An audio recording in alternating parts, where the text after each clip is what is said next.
નમસ્કાર વિદ્યાર્થી મિત્રો, સ્વાગત છે તમારું ચેનલ શ્રેયાની અંદર. તો મિત્રો, આજે આપણે ધોરણ 8 છે એનો વિષય છે આપણા સૌનો પ્રિય ચાવી. વિષય છે આપણો ચાવીને ભાગ છે 6થો ભાગ આવી ગયો છે મિત્રો. તો મિત્રો, પાઠ આપણા સૌનો ગમતો પાઠ, પહેલો જ પાઠ છે. બહુ સરસ મજાનો પાઠ છે. આપણે અગાઉ ભાગ 5 સુધી જોયું છે. જો તમે ના જોયું હોય તો જઈને ફટાફટ જોઈ લેજો. પાઠનું નામ છે ભારતમાં યુરોપિયનો અને અંગ્રેજી શાસનની સ્થાપના. ઓકે, હવે એની અંદર આપણે અંગ્રેજો સુધી ભણી ગયા. ભાગ 5ની અંદર અંગ્રેજો સુધી ભણી ગયા. હવે આયા છે આ ફ્રેન્ચો. ઓકે, ફ્રેન્ચો આવે છે. હવે જોઈએ કે ઈસવીસન 1639માં ફ્રેન્કો માર્ટિન નામના ફ્રેન્ચ અધિકારી ચંદ્રગિરીના રાજા પાસેથી મદ્રાસ એટલે કે હાલનું ચેન્નઈમાં કોઠી સ્થાપી.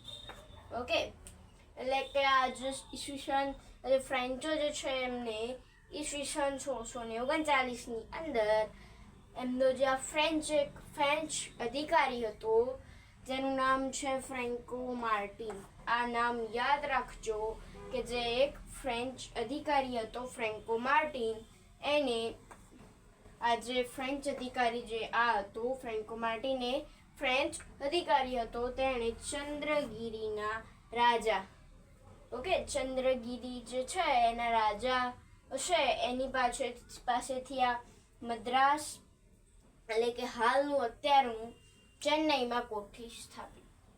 કોણે સ્થાપી? Franco Martin.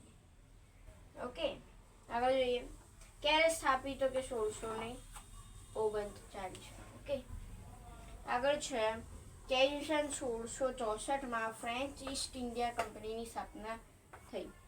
હવે ઇંગ્લેન્ડે એટલે કે અંગ્રેજોને ઇંગ્લેન્ડની અંદર ઈસ્ટ ઇન્ડિયા કંપનીની સ્થાપના કરી.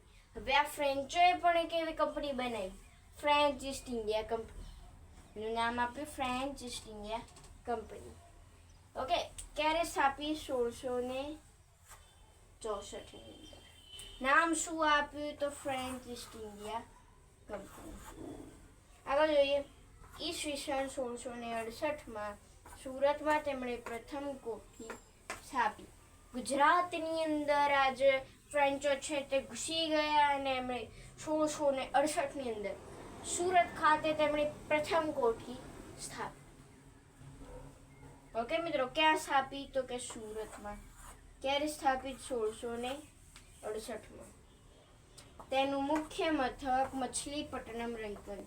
આજે સુરતમાં કોઠી સ્થાપી, તેનું મુખ્ય મથક હતું મછલીપટ્ટનમ એટલે કે મછલીપટ્ટનમ.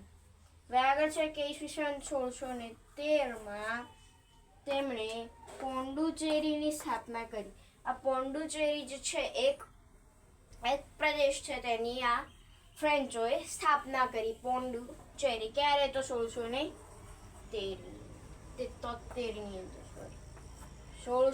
ઈસવીસન 1673ની અંદર આજે પોંડુચેરી એ આ ફ્રેન્ચોએ એની સ્થાપના કરી. હવે મિત્રો આગળ જોઈએ કે યુરોપમાં ફ્રેન્ચ અને ડચો વચ્ચેના લડાતા યુદ્ધોની અસર ભારતમાં પણ થવા લાગી. આ જે યુરોપ છે, યુરોપ એક ખંડ છે. એ ખંડની અંદર આજે ફ્રેન્ચ અને ડચો, જે આપણે આગળ જોયું કે હોલેન્ડના ડચો અને આજે ફ્રેન્ચ આપણે અત્યારે ભણી ગયા તે, એ બંને વચ્ચે યુરોપમાં આ બંને વચ્ચે યુદ્ધો થયા. ઓકે, યુરોપની અંદર ફ્રેન્ચ અને હોલેન્ડના ડચની વચ્ચે યુદ્ધો થયા અને એની અસર આપણા ભારતમાં થઈ. યુરોપમાં બંને વચ્ચે યુદ્ધો થયા અને એની અસર આપણા ભારતમાં થઈ. ઓકે મિત્રો,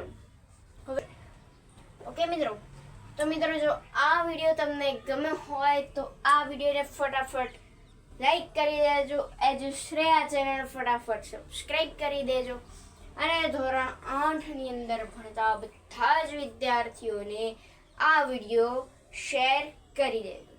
મળીશું ભાગ 7ની અંદર અને મળીશું એક નવા વિષય સાથે. ત્યાં સુધી નમસ્કાર.